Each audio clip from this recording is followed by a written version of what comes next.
할렐루야. 하나님의 말씀은 누가복음 2장 오늘은 8절에서 20절까지의 말씀 보도록 하겠습니다. 누가복음 2장 8절에서 20절까지의 말씀이고요. 제가 한 절, 여러분 한 절, 마지막 20절은 같이 교독하시겠습니다. 그 지역에 목자들이 밤에 밖에서 자기 양떼를 지키더니 주의 사자가 곁에 서고 주의 영광이 그들을 두루 비추매 크게 무서워하는지라. 천사가 이르되 무서워하지 말라. 보라, 내가 온 백성에게 미칠 큰 기쁨의 좋은 소식을 너희에게 전하노라. 오늘 다윗의 동네에 너희를 위하여 구주가 나셨으니 곧 그리스도 주시니라.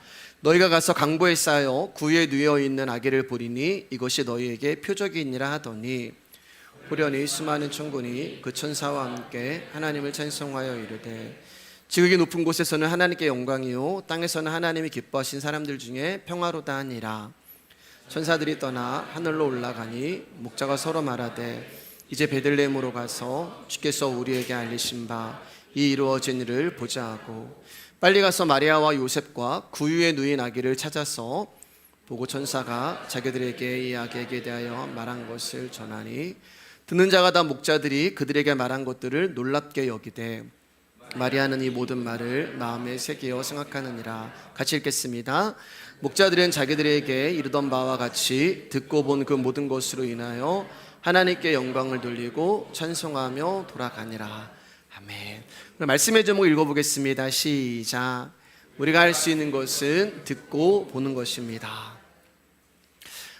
우리는 지난 시간에 하늘을 보좌 삼고 땅을 발등상 삼으시는 창조주 하나님이 무능하고 하찮고 비참하고 아무것도 할 수 없는 짐승이 저와 여러분이라고 말씀드렸잖아요. 그 짐승의 밥그릇대는 구유 안으로, 즉 더럽고 냄새나고 구역질 나는 내 안으로 찾아오신 예수 그리스도의 복음에 대하여 자세하게 말씀을 나눴습니다. 지난주에 제가 이제 말씀을 전했는데 우리 한 청년한테 장문의 문자가 왔어요. 목사님, 한 번도 구유가 저라는 생각을 해본 적이 없습니다. 예수님이 짐승의 밥그릇에 오셨는데 그냥 그 구유에 오신 것이 그 짐승의 밥그릇이 저라고는 생각해 본 적이 없습니다. 그런 고백과 감사의 내용을 담아서 문자가 왔어요. 하늘을 보좌 삼고 땅을 발등상 삼으시고 이 우주를 만드시고 온 만물의 창조주 되시는 그분이 냄새나고 더럽고 구역질나고 하찮은 짐승이라고 하는 내 안으로 그분이 찾아오신 거예요. 하나님에게 있어서 예수 그리스도라고 하는 존재는 하나님에게 가장 이쁘고 하나님에게 가장 소중하고 하나밖에 없는 사랑하는 독자 예수셨습니다. 우리가 아들이나 딸을, 자식을 보면은 나에게 가장 소중한 그런 존재잖아요. 그런데 하나님은 당신에게 가장 소중한 그 존재를, 그 귀한 아들을 저와 여러분이라고 하는 짐승의 밥그릇 안으로 던지신 거예요. 왜냐하면 냄새나고 더럽고 구역질 나는 저와 여러분의 죄를 해결해 줄 수 있는 유일한 길은 오직 구유 안에 오신 예수 그리스도를 먹고 마시는 것 외에는 다른 방법이 없기 때문입니다. 여러분, 이처럼 하나님의 구원의 역사는 인간의 어떠함과 상관없이 오직 예수 그리스도를 중심으로 예수 그리스도를 위하여 그리고 예수 그리스도에 의하여 종결짓게 되는 거예요. 그리고 이 일은 오늘도 이어집니다. 오늘 본문을 보면은 밤에 자기 양떼를 지키던 목자들에게 주의 사자가 나타나서 구주이신 그리스도가 나셨다는 소식을 전하게 되고 수많은 천군 천사와 함께 하나님을 찬송하는 신비하고 영광된 장면이 오늘 본문에 등장을 해요. 그리고 천사로부터 직접 그리스도가 탄생하셨다는 소식을 들은 목자들은 베들레헴 구유에 누이신 예수님을 찾아가서 천사로부터 들은 소식을 전해주며 하나님께 영광을 돌리고 찬송을 합니다. 이게 오늘 우리가 읽은 8절에서 20절까지의 말씀이에요. 그러나 여러분, 우리가 이 말씀에서 주목해야 하는 것은 예수님의 탄생 소식이 전해지는 이 모든 일에 목자가 개입된 것은 하나도 없다는 말이에요. 무슨 말인가 하면 목자들은 구주의 나심을 간절히 오매불망 기다린 것도 아니고 천사들이 자신들에게 나타나서 예수 그리스도가 탄생하고 오심을 전해주기를 간절히 소망하며 기도한 적이 한 번도 없다는 거예요. 목자라는 직업은 당시 사회에서 천하게 여기던 낮은 계층의 사람들이었습니다. 그래서 그들은 오늘 말씀을 봐도 한밤중에 얼마나 피곤한 인생이에요. 피곤한 삶이에요. 한밤중에 잠을 자지도 못하고 양을 지켜야만 했던 힘든 삶을 살아가고 있었던 사람들이었어요. 그러니까 목자들이라고 하는 사람의 인생에는 아무런 소망도 없고 희망도 없이 하루하루를 살아가는 사람들이었단 말입니다. 그들의 관심은 자신들의 양밖에 없었어요. 양이 곧 그들의 재산이기 때문에, 생명이 되기 때문에 일이나 늑대로부터 양떼를 지키고 한 마리라도 잃어버리지 않는 것이 그들의 일이었고, 양을 좀 잘 키워서 조금이라도 좀 더 나은 삶을 살고 싶은 것이 그들의 바람이었어요. 그런데 천사가 갑자기 나타난 거예요. 천사를 기대하지도 않았고 천사를 기다리지도 않았단 말입니다. 여러분, 우리가 매일 성경을 읽고 있지만 어떤 날은 피곤하고 지쳤을 때는 성경 한 장 읽지 못할 때가 있잖아요. 하나님 앞에 내가 기도해야지 하지만 너무 힘들고 피곤하면은 하나님의 이름을 부르지도 못하고 잠자리에 쓰러질 때가 있단 말입니다. 목자가 그런 삶을 살아가고 있는 거예요. 그런데 천사가 갑자기 나타나서 예수 그리스도의 탄생 소식을 그들에게 전해주는 것입니다. 여러분 생각해 보세요. 목자의 입장에서는 예수님에게 아무런 관심도 없고 예수님이 누구인지도 모르고 그리스도가 어떻게 오신다는 것도 알지 못하는, 즉 성경을 알지 못하는 이들인데, 이들에게 간절한 것은 양이지 그리스도가 아니란 말입니다. 이들에게 간절한 건 돈이지 말씀이 아니란 말이에요. 그런데 갑자기 천사들이 나타나가지고 그리스도가 오셨다, 성경에 기록된 대로 예수님이 이 땅에 오셨다라고 목자들한테 이야기를 해주는 거예요. 이게 우리가 볼 때는 이 말씀이 신비하다, 와 목자들은 얼마나 좋겠냐 이렇게 생각하지만 목자의 입장에서는 여러분 어떤 거예요? 황당한 거예요. 갑자기 일어난 일이기 때문에 당황스러운 일인 것입니다. 아무래도 천사가 주소를 잘못 찾아온 것 같아요. 왜냐하면은 그리스도를 기다리고 있었던 사람들이 있었거든요. 당시에 낮이나 밤이나 그리스도의 오심을 기다리고 있었던 사람들이 있었는데, 그들이 누구냐면 바로 바리새인과 서기관과 제사장들이었어요. 이들은 그 누구보다 그리스도 메시아가 오기만을 바라고 학수고대하며 원하고 기다렸던 사람입니다. 그렇기 때문에 천사가 구주의 오심을 전하려면 천한 목자보다, 말씀에 관심이 없고 그리스도가 누군지도 알지 못하는 그 목자들보다 하나님의 말씀인 율법을 잘 알고 있고 신앙생활을 열심히 하는 그들에게 찾아왔어야 했던 거예요. 우리 마태복음 2장 4절에서 6절 말씀입니다. 크게 시작. 왕이 모든 대제사장과 백성의 서기관들을 모아 그리스도가 어디서 나겠느냐 물으니 이르되 유대 베들레헴이 오니 이는 선지자로 이렇게 기록된 바 또 유대 땅 베들레헴아 너는 유대 고을 중에서 가장 작지 아니하도다. 내게 산 다스리는 자가 나와서 내 백성 이스라엘의 목자가 되리라 하였음이니이다. 여러분, 이 사람들은요 예수님이 어디서 오는지를 정확히 알고 있는 거예요. 이르되 유대 베들레헴이 오니 선지자로, 이렇게 여기서 말하는 선지자는 미가 선지자를 말하는 거예요. 미가서 5장 2절에 있는 말씀. 그러니까 이 사람들은 말씀을 정확하게 알고 있었고 그리스도가 예수가 어디서 탄생한다는 것도 알고 있었던 사람이에요. 자, 그렇다면 만약 천사가 천한 목자가 아닌 이 유대 사회에서 우월한 계층에 있는 사람들이란 말이에요. 바리새인과 서기관과 대제사장들에게 나타나서 그리스도의 탄생 소식을, 이 신비한 소식을 전했다면 그럼 이 사람들은 과연 어떻게 반응을 했을까? 그리스도가 베들레헴에 탄생하셨다라고 천사가 이 사람들에게 소식을 전했을 때 이 사람들은 그 말씀을 믿었을 거예요.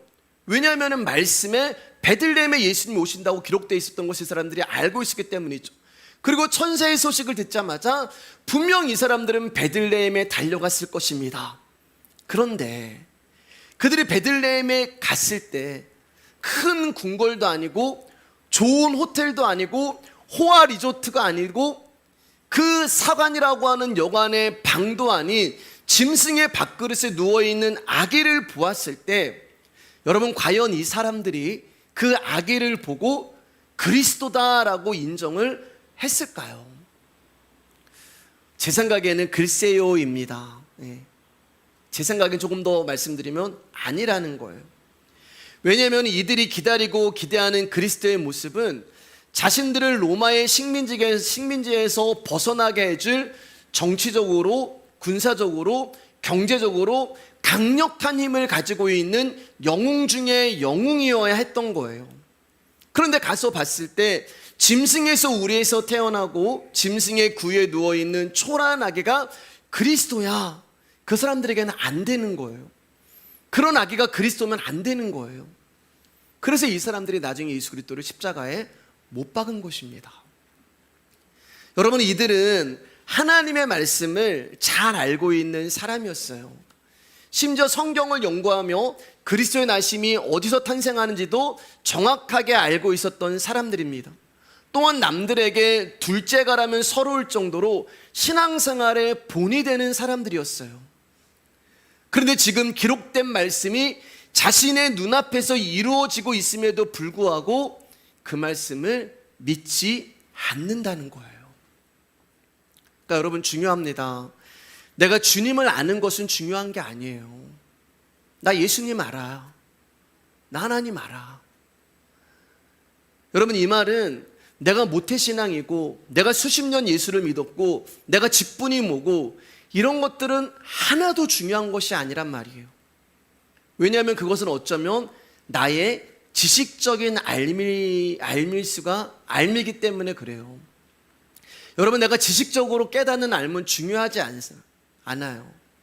안다라는 것은 하나됨을 성경에서 말하는데, 즉 성경에서 말하는 안다는 것은 연합을 말하는 거예요.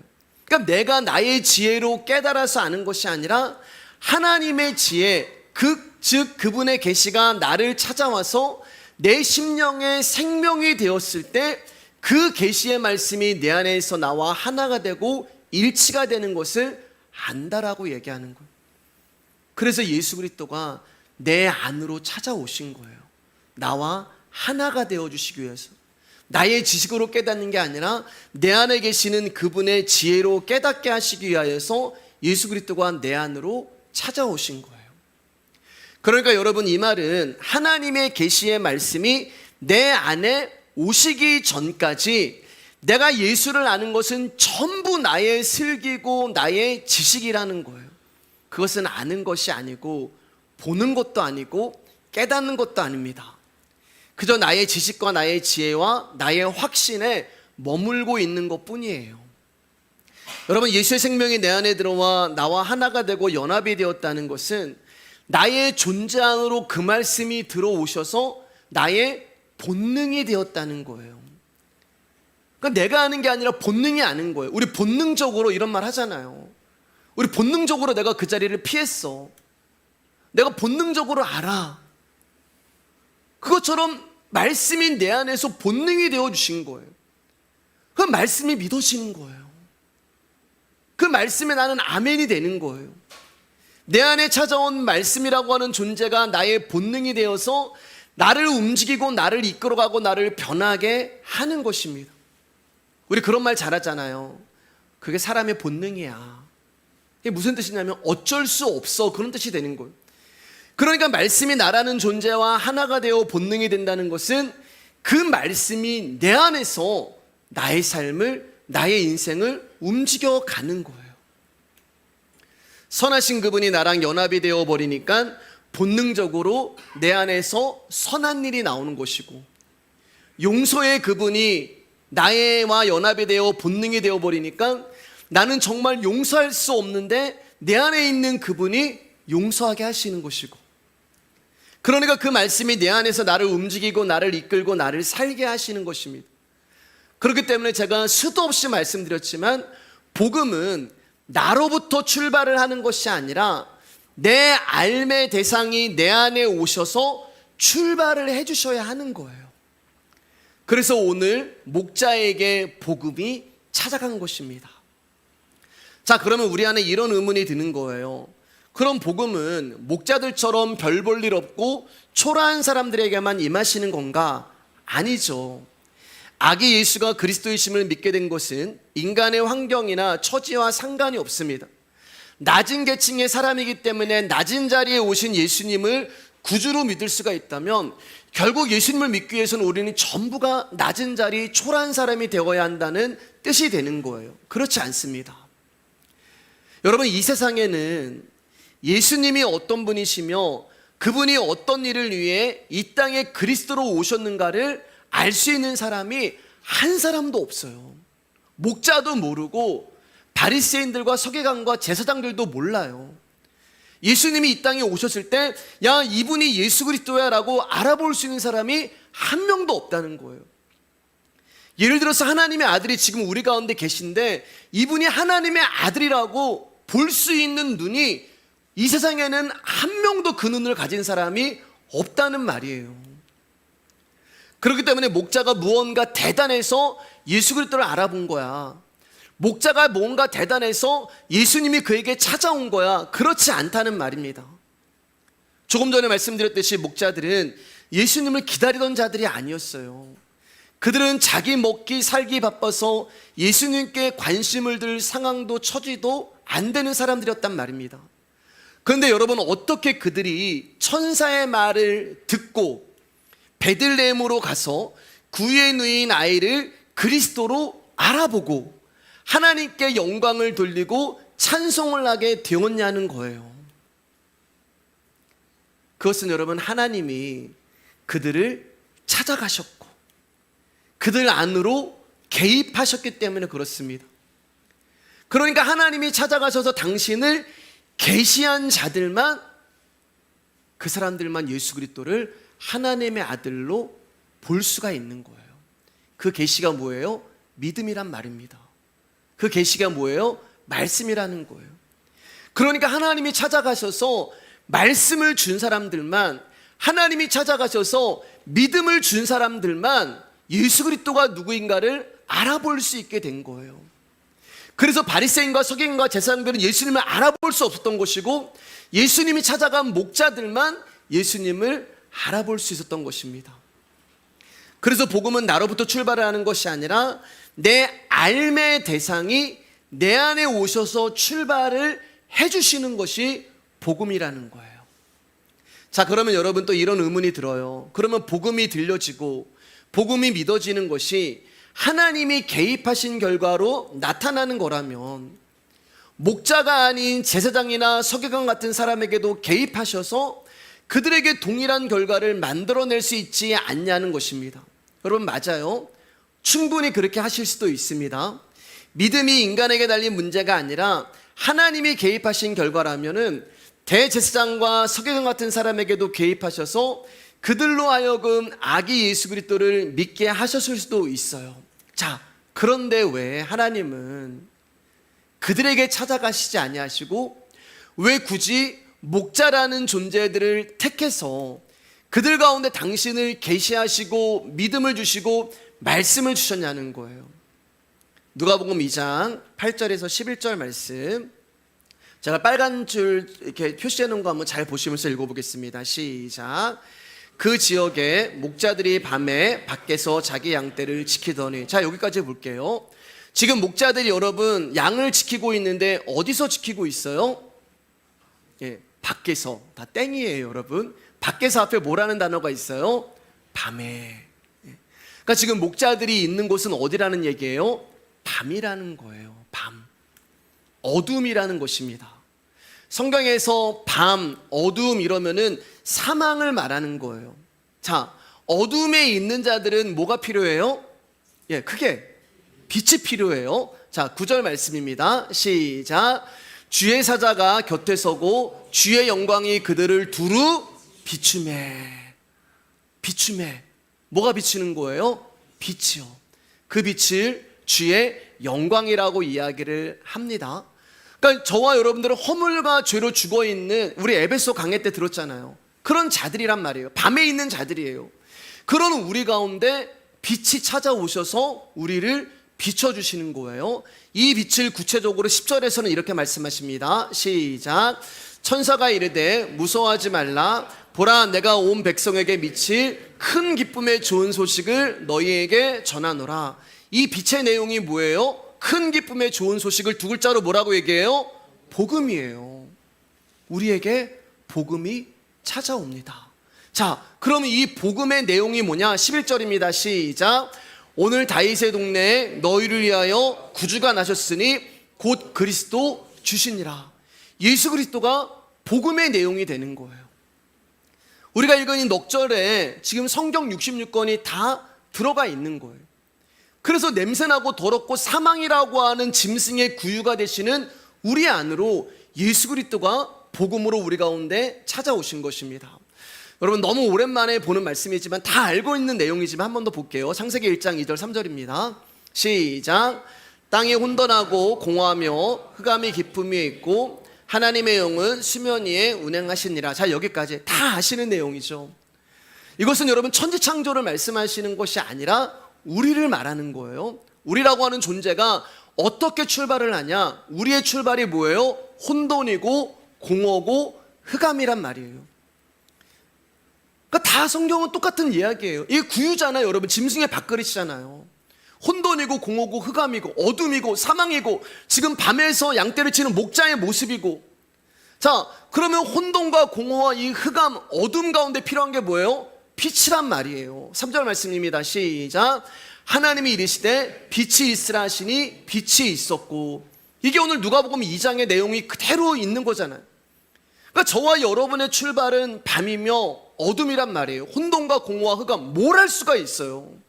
우리는 아무것도 할 수 없는 존재예요. 죽어있는 존재예요. 사망이에요. 어둠이에요. 그래서 빛이 찾아오시는 거예요. 왜 목자들을 찾아왔냐? 그들은 예수 그리스도가 비춰주지 않으면 살아갈 수 없는 존재이기 때문에 그들을 찾아오신 것입니다. 왜 저와 여러분들을 하나님이 찾아오시고 예수 그리스도라는 복음을 들려주게 하시냐? 저와 여러분들이 곧 목자라는 얘기고, 저와 여러분들이 흑암과 혼돈과 공허의 상태라는 것이고, 그렇기 때문에 빛이 오셔서 우리를 비춰주시지 않으시면, 그분이 우리 안에 찾아오셔서 나와 함께 출발을 해주시지 않으시면 저와 여러분들은 구원을 받을 수도 없고 살아날 수도 없는, 죽을 수밖에 없는 존재라는 거예요. 그렇기 때문에 복음은 내가 어디에 있는지 누구인지 아는 것이 중요한 것입니다. 창세기 3장 8절 9절입니다. 시작. 그들이 그날 바람이 불 때 동산에 거니시는 여호와의 하나님의 소리를 듣고 아담과 그의 아내가 여호와 하나님의 낯을 피하여 동산 나무 사이에 숨은지라. 여호와 하나님이 아담을 부르시며 그에게 이르시되 내가 어디에 있느냐. 하나님의 말씀을 어겨 죄가 아담의 주인이 되어버렸어요. 그 말은 이제 아담은 하나님 앞에 나올 수 있는 존재가 안 된다는 거예요. 그게 뭐예요? 어둠이라는 거예요. 그게 사망이라는 거예요. 그러니까 어둠과 사망은 하나님 앞에 나올 수 없는 자들은 어떻게 돼요? 하나님의 낯을 피하여 숨어버리는 것입니다. 자발적으로 인간은 이제 하나님 앞에 나올 수 있는 자가 아니에요. 공고한 자가 되었고 사망의 몸을 입은 자가 되었어요. 이게 밤, 어둠의 상태란 말입니다. 이처럼 어둠이라는 사망의 몸에 갇힌 자들에게는 방법이 없는 거예요. 그래서 사도 바울이 오라 나는 공고한 자라, 이 공고하다는 뜻이 사망의 몸에 갇혔다는 뜻이거든요. 나는 사망에 갇힌 자라, 누가 와서 나를 건져냈고. 이런 자들에게는, 이런 아담에게는, 이런 저와 여러분에게는 우리의 힘으로는 구원을 얻을 수 있는 방법이 없기 때문에 누군가가 찾아오셔야 하는 거예요. 그래서 하나님이 찾아오시는 거예요. 9절에 여호와 하나님이 아담을 부르시며 그에게 이르시되 내가 어디 있느냐. 하나님이 아담이 어디 있는지 몰라서 물어보시는 걸까요? 아담아 어디 숨었니? 숨막꼭질 하시는 걸까요? 아시죠? 아담이 있는 곳을 찾아오셨단 말이에요. 그러면서 아담이 있는 곳을 찾아오셨는데 아담아 지금 내가 어디 있느냐 물어보시는 거예요. 그러니까 아담이 어디 있는 거예요? 밤에 있잖아요. 어둠에 있잖아요. 사망에 있잖아요. 그래서 하나님이 내가 지금 어디에 있느냐라고 물어보시는 것은 아담이 어디에 있는지 몰라서 물어보시는 것이 아니라, 아담아, 지금 네가 있는 곳이 사망이고 어둠이고 밤이고 죽음이라는 것을 알라는 거예요. 그러면 저와 여러분들이 여러분 사망 가운데 있는 자라면, 여러분 우리 가운데 뭐가 필요하겠어요? 돈이 필요해요? 여러분 인생에 권세가 필요해요? 내가 지금 죽어가고 있을 때 여러분 우리에게 필요한 것은 나를 살려줄 수 있는 생명이 필요한 것입니다. 그 복음을 아는 사람은 간절함이 나올 수밖에 없어요. 내가 정말 예수 그리스도를 통해서 말씀이 들리는 자들은 그분의 이름을 구하고 그분의 이름을 찾고 그분의 이름을 두드리는 그 간절함이 나에게 나올 수밖에 없어요. 근데 여러분, 내가 어디에 있는지를 알게 되는데 수십 년 걸렸다는 거 여러분 혹시 다 인정하시나요? 저만 인정하나요?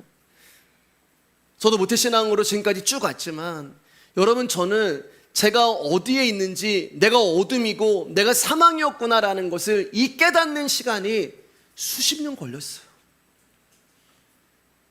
아마 복음이 나를 찾아오지 않으셨으면 저는 여전히 제가 어둠이고 사망이고 혼돈이고 절망이라는 것을 지금도 깨닫지 못하고 지금도 보지 못하고 지금도 인정하지 않았을 것입니다. 그 시간이 수십 년이 걸렸어요. 그러니까 사랑하는 청년 여러분, 이 말씀이 여러분 가운데 들려지는 것이 복인 줄 아셔야 돼요. 하나님이 아담의 이름을 부르며 그를 찾아오시는 것은 하나님이 오시지 않으면 어느 누구도 하나님께 나아갈 수 없다는 뜻이 되는 거예요. 이게 우리의 부르심이 되는 것입니다. 그렇기 때문에 사랑하는 여러분, 우리가 어디서 부르심을 입었는지 잊으시면 안 돼요. 자격이 있고 조건을 갖춘 자리에서 부르심을 입은 것이 아니라 죄로 인하여 죽음을 기다리고 있는 그 사망의 자리에서 우리가 부르심을 입었고, 심지어 예수님께 관심도 없고 말씀도 알지 못하고 교회가 무엇인지도 모르는 그런 상태에서 하루 벌어 하루 살기 바쁜 그런 삶을 살아가고 있는 존재임에도 불구하고 그분이 우리를 불러주셨다는 말이에요. 여러분 8절 보면은 그들이 그날 바람이 불 때, 여러분 이게 아담이 숨은 곳이 더우니까 바람을 불어주는 그런 시원한 바람이 아니란 말입니다. 서늘한 바람이 아니에요. 그날, 이 그날이 뭐냐면 심판의 날을 말하는 거예요. 바람이 불 때 오싹함을 말하는 거예요. 그날에 아담은 심판을 당하여 죽어야 되는데 하나님이 그를 불러주신 거예요. 그날에 하나님이 그를 불러주시지 않았다면 아담은 죄로 인하여서, 어둠으로 인하여서 심판을 받을 수밖에 없는 그런 존재였단 말입니다. 그러니까 심판을 받아야 하는 저와 여러분들이 아들 예수의 복음이 찾아오심으로 인하여 생명을 얻게 된 거예요. 누가복음 1장 47절에서 53절입니다. 시작. 내 마음이 하나님 내 구주를 기뻐하였음은 그의 여종의 비천함을 돌보셨음이라. 보라, 이제후로는 만세의 날을 복이 있다 일컬으시로다. 능하신 이가 큰일을 내게 행하셨으니 그 이름이 거룩하시며 긍휼하심이 두려워하는 자에게 이르는도다. 그의 팔로 힘을 보이사 마음의 생각이 교만한 자들을 흩으셨고 권세 있는 자를 그 위에 내리셨으며 비천한 자를 높이셨고 줄이는 자를 좋은 것으로 배부르셨으며 부자는 빈손으로 보내셨도다. 마리아가 예수 그리스도가 성령으로 자기 안에 잉태됐을 때 하나님께 찬양을 드리는 내용이에요. 여러분 마리아의 찬양의 내용을 잘 보세요. 우리가 읽었던 이 말씀을 한번 잘 들어보세요. 본인이 어떠한 자리에 있는지가 잘 드러나잖아요. 비천하고 줄이고 아무것도 아닌 나 같은 존재를 여종의 비천함을 돌보시고 그 능하신 이가 아무것도 아니한 나를 구원하시고 나를 찾아오시고 나에게 성령으로 잉태 은혜를 주시고, 여러분 이게 지금 너무 기뻐서 마리아가 노래를 하고 있는 거예요. 예수님이 오셔서 하시는 일은 비천한 자를 높이심으로 복 있는 자가 되게 하시고 줄이는 자를 좋은 것으로 배부르게 하시는 도다. 이게 뭐예요? 여러분 오늘 본문 10절 말씀에 온 백성에게 미칠 큰 기쁨의 좋은 소식, 복음이 되는 것입니다. 따라서 천사가 말하는 온 백성은 이 모든 세상 사람들을 말하는 것이 아니라 비천하고 줄인 자들, 다시 말해서 어둠과 사망과 죽음 가운데 있는 자들을 말하는 거예요. 그 대표로 목자들이 등장하고 있는 것입니다. 이런 이유로 당시 주류였던 바리새인과 서기관과 대제사장이 아닌 비천하고 줄인 자라고 할 수 있는 목자들에게 복음이 증거가 되고 있는 거예요. 여러분, 이처럼 복음은 우리가 밤이고 어둠이기 때문에 빛이 필요한 자라고 말씀하십니다. 그러나 종교는 그렇지 않아요. 복음은 너희가 어둠이야, 그래서 너희는 빛이 필요해, 이렇게 이야기하는데, 종교는 뭐라고 이야기하면은 너희가 빛이기 때문에 어둠을 향해 나가라고 이야기해요. 그래서 사마리아, 선한 사마리아를 볼 때 말씀이 갈리는 거예요. 종교를 가진 사람들은 우리가 선한 사마리아인이 돼가지고 그 강도 맞는 자를 도와줘야 된다, 이게 종교예요. 그러나 복음은 그렇지 않아요. 너는 절대 선한 사마리아인이 될 수 없어. 왜요? 내가 강도 만난 자이기 때문에 나는 선한 사마리아인이 필요한 거지, 나는 선한 사마리아인의 그 사람을 도울 수 있는 그런 자가 아니라는 거예요. 여기서 복음과 종교가 갈라지는 거예요. 그러므로 내가 복음으로 나아가는가 아니면 종교로 나아가는가를 통하여서 내가 목자인가 아니면 내가 바리새인가 서기관인가 제사장인가가 갈라지는 거예요. 사람의 지혜는 사람이 갖고 싶은 것을 찾아내고 발견하고 보고 싶어 합니다. 그러나 하나님의 지혜는 그렇지 않아요. 하나님의 지혜는 나에게 가장 유익한 것이 무엇이고 나에게 가장 생명적인 것이 무엇인가를 알게 하시는 거예요. 그래서 정말 이 말씀이 생명이 되어야 하는 자들, 정말 이 복음이 생명이 되어야 하는 자들에게만 하나님이 계시로 당신을 알려주시는 거예요. 여러분, 하나님 앞에 나올 때 여전히 자기의 지혜와 자기의 슬기를 가지고 나오는 자들에게는 성령님이 열어주시지 않습니다. 보여주시지 않으세요. 깨닫게 해주시지 않아요. 왜냐하면 그 사람들에겐 자기의 슬기와 지혜라고 하는 종교성이 있기 때문에 그래요. 종교성을 가진 자들은 자기의 지식과 상식을 동원해서 하나님을 이해하고 하나님의 일을 해석하려고 합니다. 그래서 아들을 보내신 하나님의 뜻에 대해서는 무관심하고, 다만 어떻게 해야 인간이 어떻게 해야 하나님이 기뻐하시고 하나님께 영광을 돌릴 수 있는가, 여기에만 몰두하게 되는 거예요. 쉽게 말씀드려서 하나님은 당신에게 올 수 있는 유일한 길을 아들 예수라고 하는 길 하나만 줬단 말이에요. 우리는 예수 그리스도 외에는 다른 길이 없어요. 이게 복음을 가진 사람들이에요. 그런데 종교는 또 다른 길이 있다고 얘기하는 거예요. 할 수 있다, 하면 된다, 해보자. 그래서 예수라고 하는 길이 아닌 다른 여러 가지 길을 만들어서 얼마든지 너의 열심과 너의 일함으로 말미암아 하나님께 나올 수 있고 하나님께 영광 돌릴 수 있다고 가르치는 거예요. 그 사람들이 바리새인이란 말이에요. 그 사람들이 서기관이고 제사장이란 말입니다.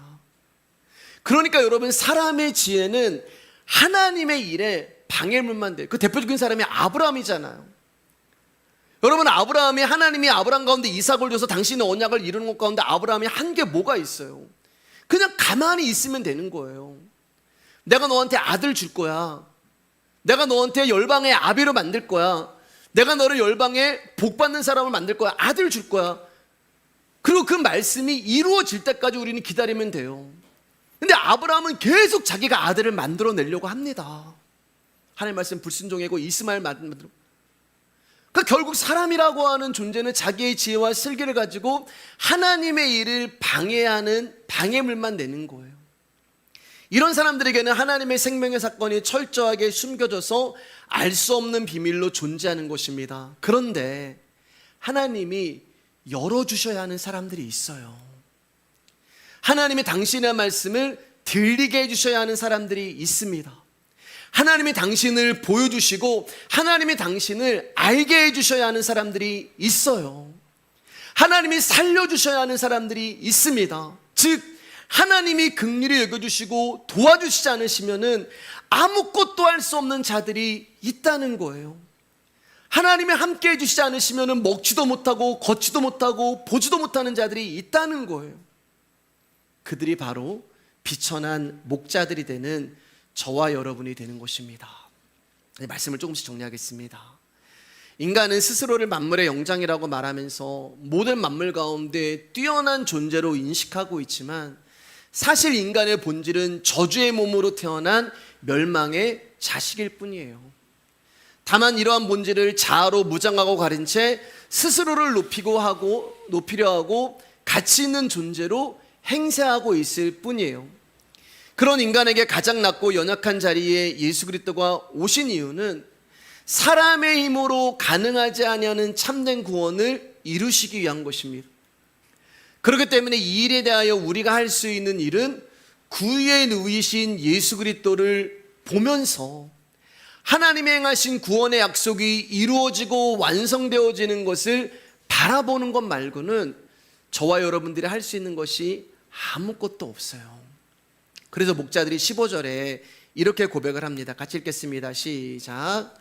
천사들이 떠나 하늘로 올라가니 목자가 서로 말하되 이제 베들레헴으로 가서 주께서 우리에게 알리신 바 이 이루어진 일을 보자 하고.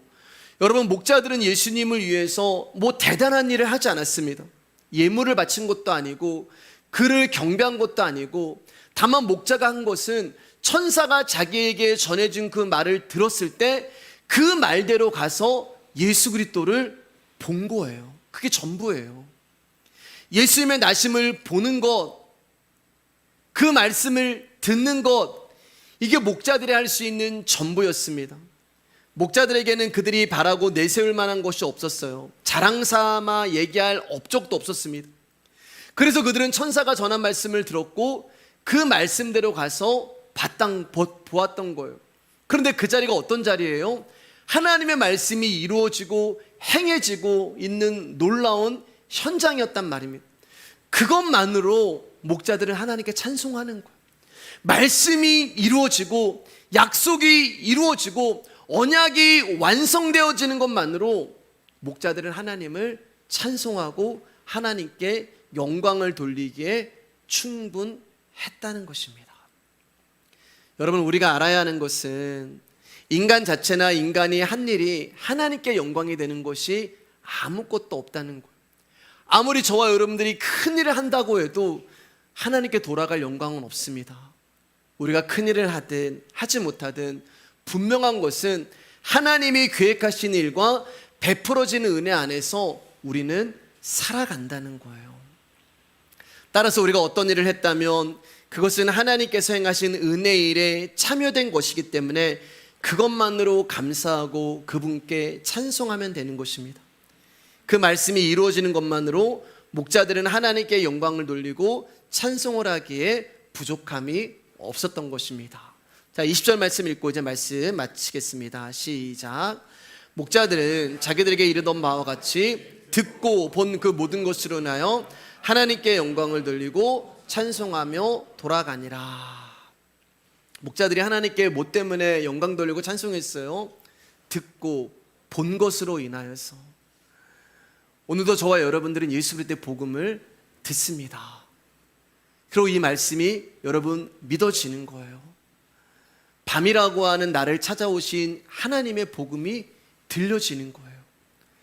그렇다면 우리 또한 예수 그리스도가 선택하신 목자가 되는 것이고, 그렇기 때문에 저와 여러분들이 해야 하는 것은 그분께 영광 돌리고 찬송 돌리는 것 외에는 우리가 할 수 있는 일이 없는 것입니다. 오늘 우리에게 필요한 것은 보는 것입니다. 아멘. 하지만 나를 보는 것이 아니라 나에게 행하신 주의 구원을 보셔야 하는 것입니다. 나에게 머물러 있는 시선이 아니라 하나님의 구원으로 여러분의 시선을 돌리시기를 주님의 이름으로 축복합니다. 그리고 오늘 목자의 이야기가 나의 이야기임을 깨달으시고 비천함이라고 하는 나의 본질을 보시고 이러한 비천한 나를 찾아오신 예수 그리스도께 감사하고 찬송하는 목자들이 되시기를 주님의 이름으로 축복합니다. 우리 같이 찬송하고 기도하도록 하겠습니다.